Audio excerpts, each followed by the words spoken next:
Cairo, Seattle.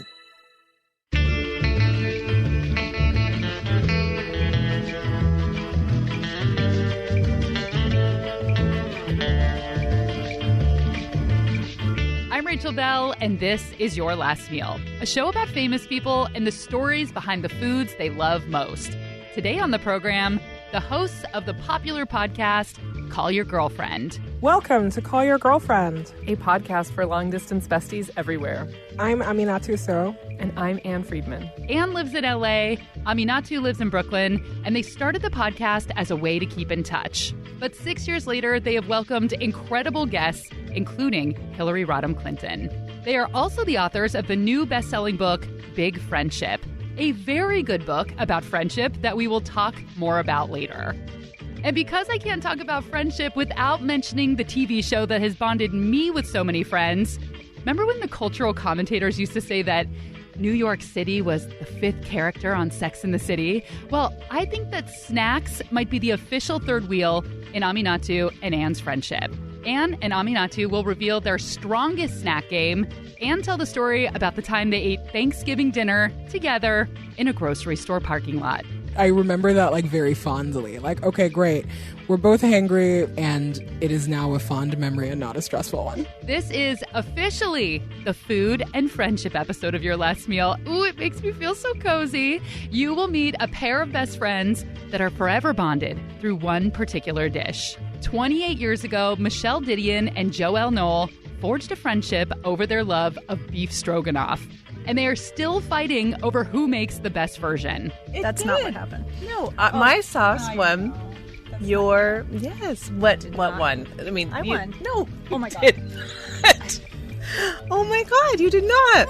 And we'll learn the ridiculous history of the cheese ball and the not so ridiculous history of queso with Lisa Fain, author of the Homesick Texan blog and the cookbook called Queso. You know, when I was writing the book, I ate queso multiple times a day for a month, and I lost 10 pounds, and that, which just struck me as really odd. But then when I talked to my doctor about it, she was all like, well, it's low carb, maybe? I don't know. The queso diet. But first, my conversation with Anne Friedman and Aminatou So.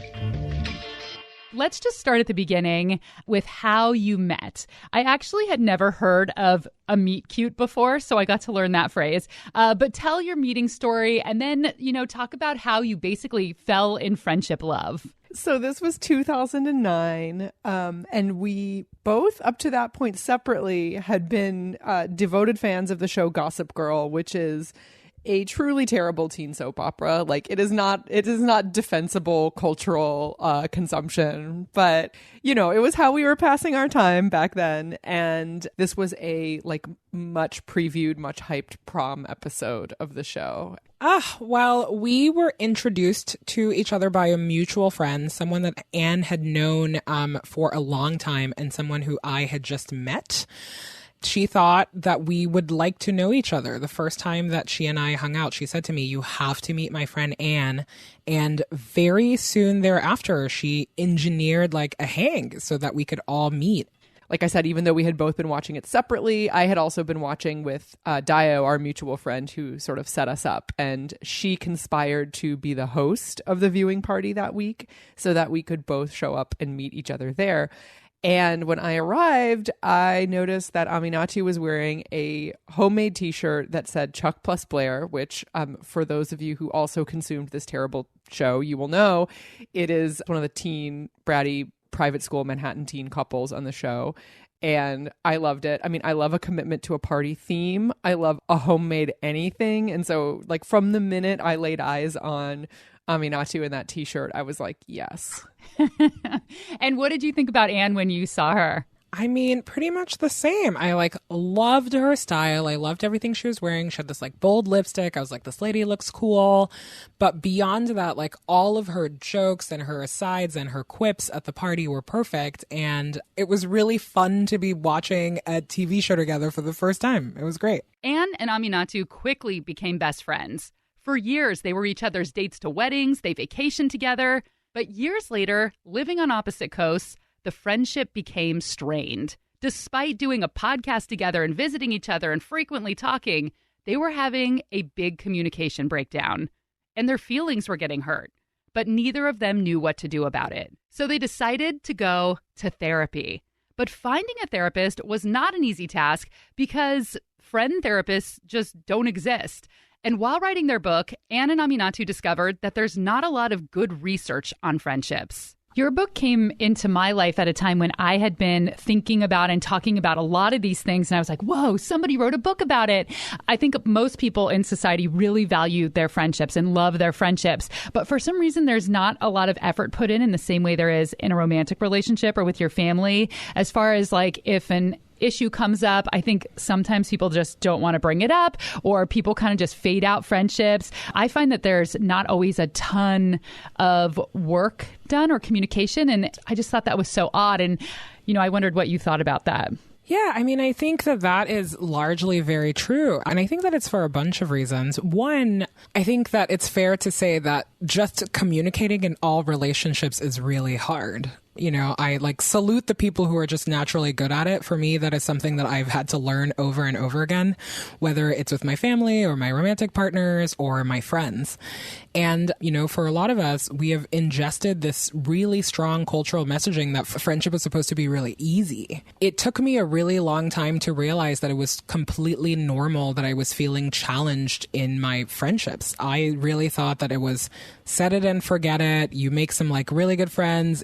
When you're young, you make them in college, you make some, you make some after college, and then you're just set for life.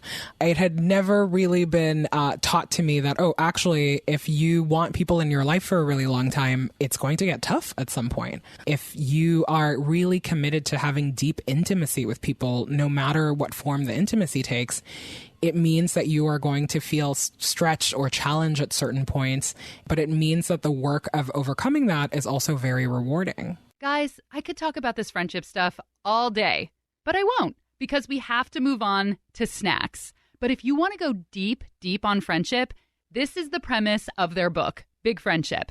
You should read it. But food and friendships go together like hot dogs and buns, like chips and dip. Think of all the bonding that happens over late night pizza or celebrating a promotion over brunch. One of my best friends and I always talk about eating Chinese food out of the carton when we see each other, like you always see people doing on TV and movies, but we've never actually done it. So at this point, the bond that we've created is about talking about eating Chinese food out of the carton.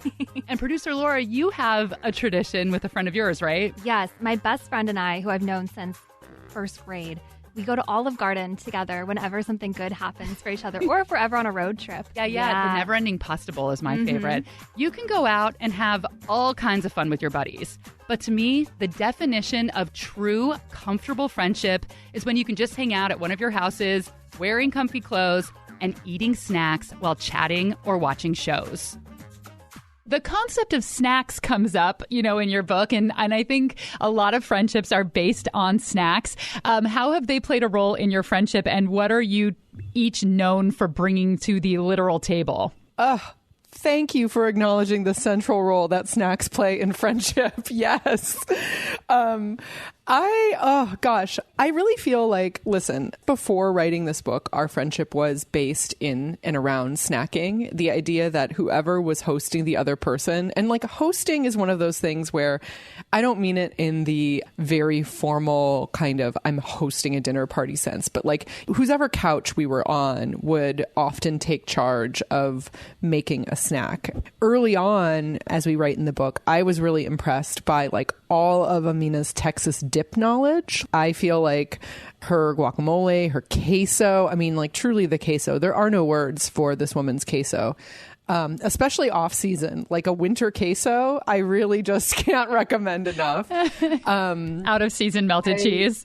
Yes. You want a warm dip in the depths of East Coast winter, I also think that just being really on top of a snack game while going to the movies. We went to the movies a lot in the early days of our friendship, and Aminatou always had a full snack situation in her bag. And it was like Mary Poppins' bag where she would just pull out whole family size bags of chips and various condiments and things like that.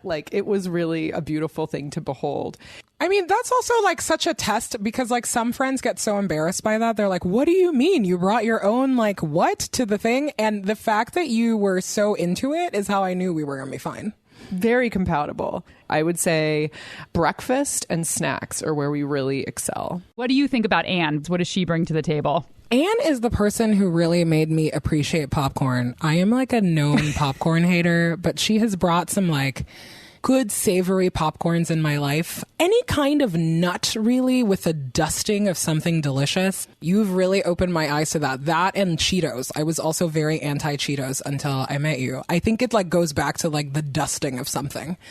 And of course, like a cheese ball and the many Midwestern dips she's brought into my life. Anne is from the Midwest and she brings the cheese ball. Aminatou spent some time living in Austin, Texas. She is the queso queen. I love cheese balls. I'm not talking about the crunchy Cheeto version, even though I really love those too, but I'm talking about the creamy, tangy, usually processed cheese that's been sculpted into a ball and rolled in nuts. The kind that's served at parties with crackers. And if you do have this at your party, I will stand next to it all night, hopefully spreading it on wheat thins.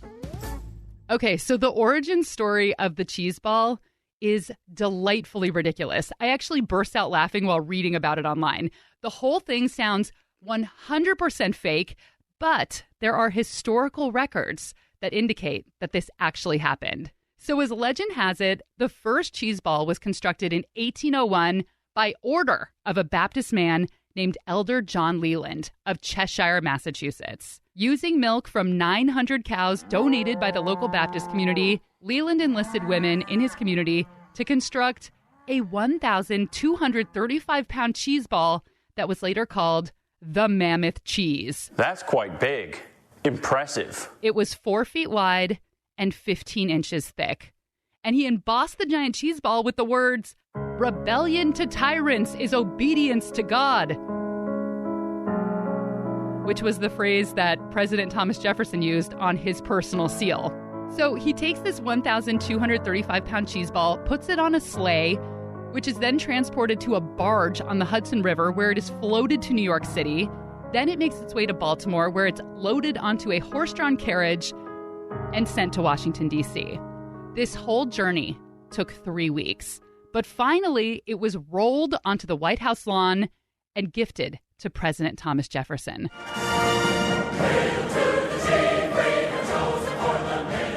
This is the story of the cheese ball. It is so weird. And apparently in 1801, you can just show up at the White House unannounced and chat with the president because Jefferson just opened the door and was like, "Thank you so much for this giant cheese ball. I'm going to give you $200 because it's not my policy to take gifts." So apparently this cheese ball remained at the White House for several years. People nibbled on it. It was brought out to various events until 1805 when it was finally dumped, probably very moldy, into the Potomac River. Cannonball! As for queso's history is very boring compared to the Mammoth cheese. The most basic chili con queso you can make is a block of Velveeta and a can of Rotel tomatoes. These two building blocks are just standard in any Texan's pantry. That's Lisa Fain, author of the cookbook Queso that features 50 queso recipes. She's also behind the blog The Homesick Texan. I'm a 7th generation Texan. Not appreciative of this heritage. My whole life, I wanted to live in New York City. So when I was in my early 20s, I had the opportunity to move up there. I ended up staying for 24 years and I loved it. But one of the things that I learned when I first got to New York City, especially then, was that the things that I had grown up with were not available in terms of foods such as, chili and barbecue and enchiladas, tacos, and of course, chili con queso. And so my obsession became trying to recreate these tastes of home that I miss so much. Texas always beckoned to me. So last year I moved back to Texas and that's been fun too. I'm no longer homesick. And now you get to be homesick for New York. Yes, and I am terribly homesick for New York. Now you need to start a new blog about, all of the things you miss, like pizza and bagels. And you can just, Like Lisa mentioned, modern queso is usually made with Velveeta and Rotel, a canned blend of tomatoes, chopped green chilies, cilantro, and secret spices that was invented in the early 1940s. Rotel got hitched to processed cheese right away, so queso has been a Texas staple for the past 80 years. But its roots, it's my Julia Child impression. Queso's roots are notably less orange. I was visiting El Paso for the first time, and a friend of mine from El Paso recommended that I get the chili con queso there. And she said it was unlike the queso I had grown up with, which is usually orange, usually made with processed cheese. But the queso there is close to the original incarnation of the recipe. So it's made with white melty cheese and lots of chilies. Where is the official epicenter for Tex-Mex style queso? I mean, you're going to hear a lot of arguments. I think every place says, oh, we have the best queso. I would say Austin, Houston, kind of central Texas. Austin is very famous for its queso. It has some famous quesos like the Kirby queso, which is from a very beloved all-night cafe, and it's made with white processed cheese and guacamole and pico de gallo. And then there's another place, Magnolia Cafe, which is also an all-night diner. It's an orange processed cheese, and it has black beans and pico de gallo, but it's called Magnolia Mud. I'll probably get in trouble for this, but I would say that Austin probably is the ground zero for Tex-Mex queso. When you get into the larger cities, you also start to see it in places you wouldn't expect. Like at a Greek restaurant, they might make a Greek queso with Kalamata olives and, cucumbers. In Austin, there's an Indian queso that, has the melted cheese, and it has, jalapeno chutney. Kimchi queso is a thing as well, with either, fusion restaurants or even, Korean American restaurants, where they have the basic Tex-Mex base of processed cheese, but they put kimchi in it. And so that's exciting, when you start to see all these ways that people take, the basic bowl of queso and, stamp their own cuisine and cultural influence on it. And, it's the cool thing about queso is that everybody loves it. You can talk to anybody from any walk of life, and queso is just kind of like this glue that brings everyone together in Texas. All right, my little cheese heads, my little cheese balls, my little cheese butts, we are going to take the quickest break. But when we come back, why you should never plan a Vegas trip under the influence, and how a nearly 30-year friendship was formed by Beef Stroganoff.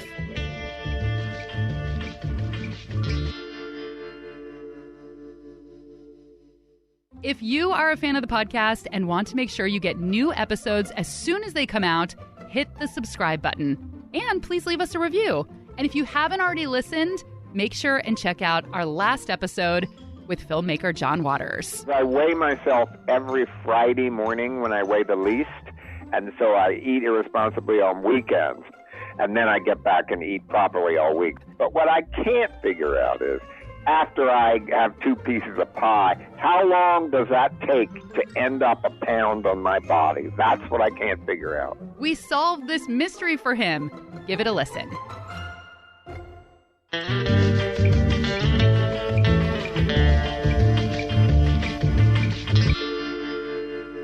Okay, back to Anne and Aminatou. What is the story of the Thanksgiving dinner that you ate in a car in Rancho Cucamonga together?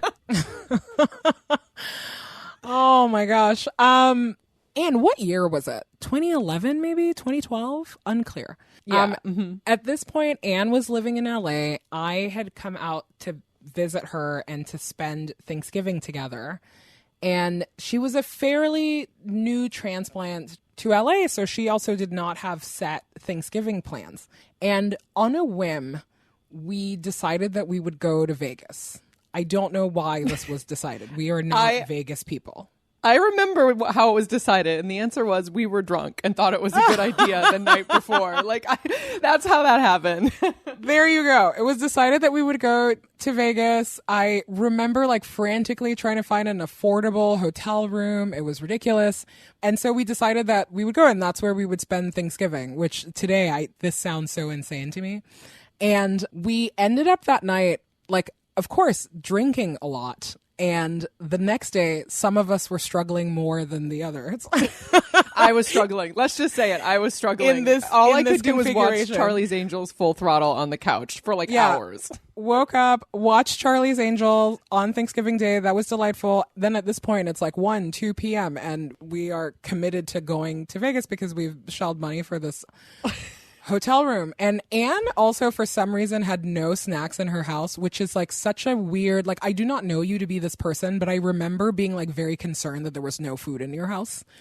And so we decided that we would get some food along the way. This plan sounds foolish because, as you know, on Thanksgiving Day, everything is closed.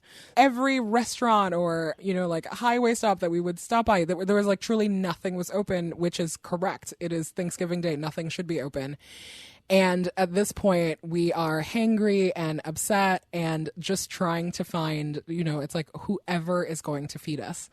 Driving through Rancho Cucamonga, there was an Albertsons that was open. And so we ventured into the Albertsons, got the grossest assortment of things, maybe some tuna, maybe a salad, just weird stuff, whatever was there. Just imagine 2 hangry people on a road trip.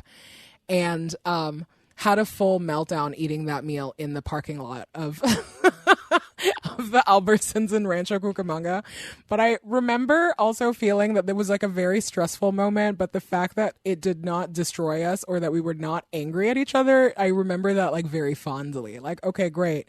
We're both hangry. We're very much have the same patterns around not being fed at correct times, and it is now a fond memory and not a stressful one.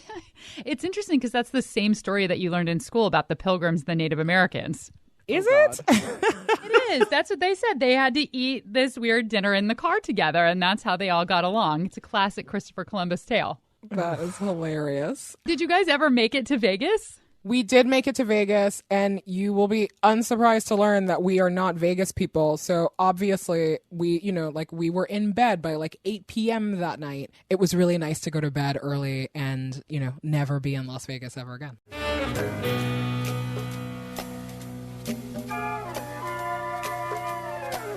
Like I mentioned in the intro, this is our food and friendship episode. So I thought it would be fun to hear from other best friends who are bonded together through a particular dish.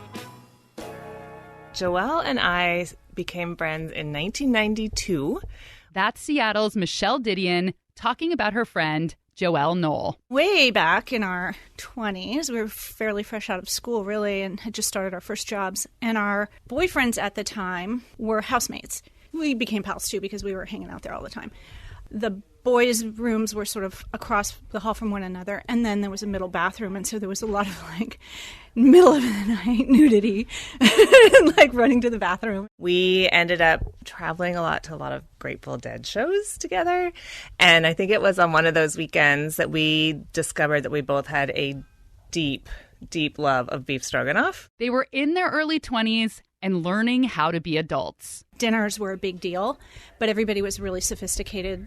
We had people over who would make Thai food and food from scratch and healthy stuff. And so the reason that it took us so long to discover that we both loved beef stroganoff was because we kept it on the down low because it was such trash food. We were not, we were embarrassed to admit that that's what we would eat. And we both claimed that we made the best beef stroganoff, so we decided to have a stroganoff off. I'm super competitive, unpleasantly competitive, quite frankly. And so I was keeping my, my secret ingredient. She was kind of keeping her secret ingredient. I was talking some smack, as you do. But what's funny is I thought she was probably making it from scratch. But our secret ingredient was those little McCormick packages. I had the Laurie's packet, and you had the Schilling or Yes. Yes, that was the thing. And the Laurie's won. Oh, Michelle. That's not what happened. No, my sauce won. Your, yes. What won? I mean, I won. No. Oh, my God. Over the past 28 years, Michelle and Joelle ate many bowls of beef stroganoff. But sadly, the tradition started to die. As you get older, you go gluten-free, and then you're like, well, I don't eat meat anymore. Oh, well, I'm off dairy. So it was impossible to imagine that we would ever have beef stroganoff again. In fact, I haven't made it in a million years. And then the other night, I was on my way over to her house, and I was thinking, we could make beef stroganoff because now we have Impossible meat. We have gluten-free noodles. I think we could pull this off. want to try to make Impossible Stroganoff? And she was like, absolutely. So she came up with this really good recipe that works. So I used tri-tip, Michelle used ground beef. Now we use Impossible meat. We used to use a shilling flavor packet. Now we actually like make our own sauce out of real ingredients with broth and wine and Worcestershire sauce of all things. So we make all those ingredients from scratch. And then I would just put a big, huge tub of sour cream in back in the day. But now we do a mixture of a coconut cream and a tofu sour cream, and it really adds that creaminess to the meatiness. And then I put it over gluten-free noodles. And this was the version that they cooked when I came over for dinner. Consistency is really good. Yeah. The noodles are good. The noodles are fine. I think it could use a little spice. Yeah. The vegan, gluten-free, dairy-free version was surprisingly delicious. I was going to say over the course of the night I ate 3 bowls, but I actually ate 2 bowls and then stood over the stove like picking at it with a fork, which is already rude, but especially problematic during COVID times. But I did it because it was so good. This is comfort food at its best. When I was recovering in chemo, people bringing food was, to me, it was the ultimate gift. You know, it really was showing their love for me. And it was, I'll never forget it. I think it was Michelle's first chemo. She was away getting chemo, and I made a batch and thing and left it on the doorstep. So it would be there when she got home. After first chemo is the best time because I still could taste everything and wanted to eat. So it was good timing. I don't know. I think that the Stroganoff Off, I don't know. I think it was a turning point in our relationship. I do. It was a friendly competition because we always kind of just tended to follow those boys around, and then this was our thing. Oh, yeah. That's a good one. Yeah. That's Joelle Nole and Michelle Dideon. And if you have a food that's been a major part of your friendship, something that you always eat when you're together with your friend, drop me a note on Instagram, Your Last Meal Podcast.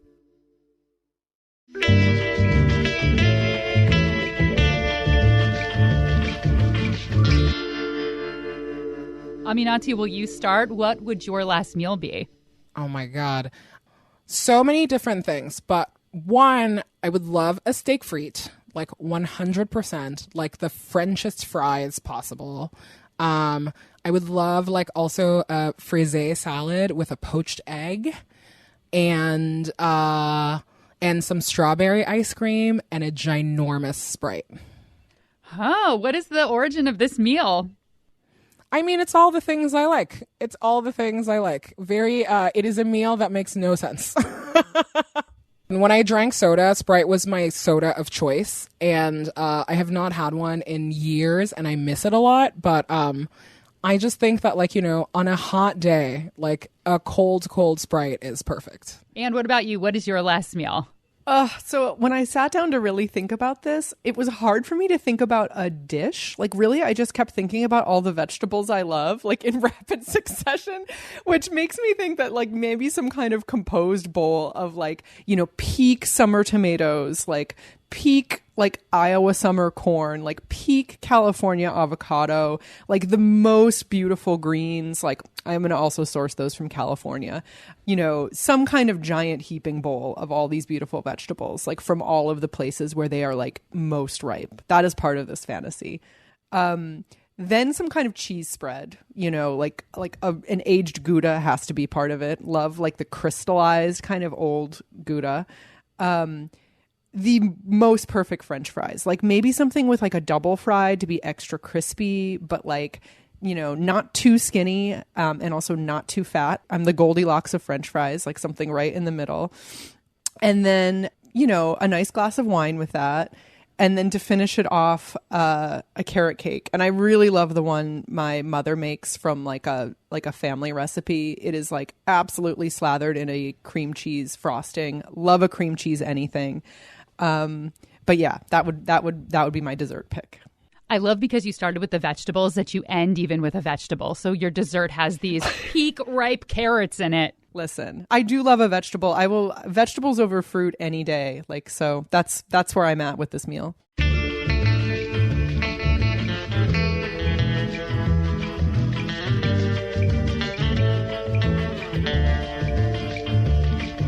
And those were Aminatou So and Anne Friedman's last meals.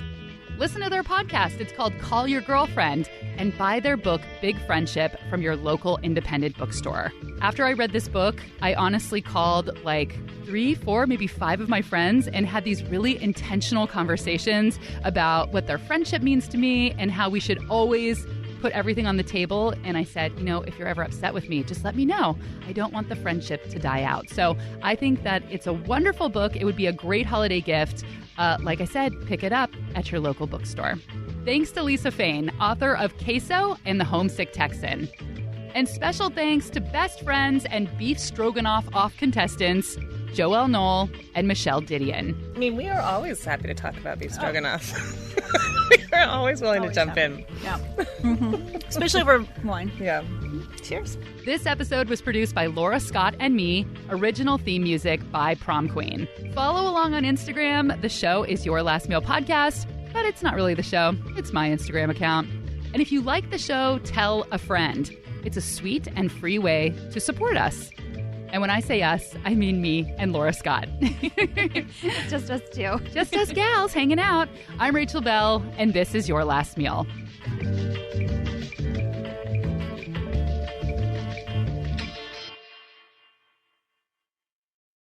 I'm Rachel Bell, and I'm going to start over. You will meet a pair of best friends, or you will meet a pair of best friends?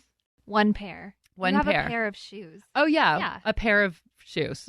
Okay. I think if I'm remembering right that he was the foodie president and was the person who brought mac and cheese from Italy to the U.S. So we had a thing for cheese. Thomas Cheeserson. I feel like bottomless has a new meaning during quarantine because no one's wearing pants anymore. So there should be bottomless Olive Garden where they deliver it to you and you don't have pants on. Actually, our Olive Garden quarantine moment was I was too freaked out for us to go eat inside the restaurant. So we ate Olive Garden in the parking lot of Olive Garden. These are all our bloops right here. Perfect.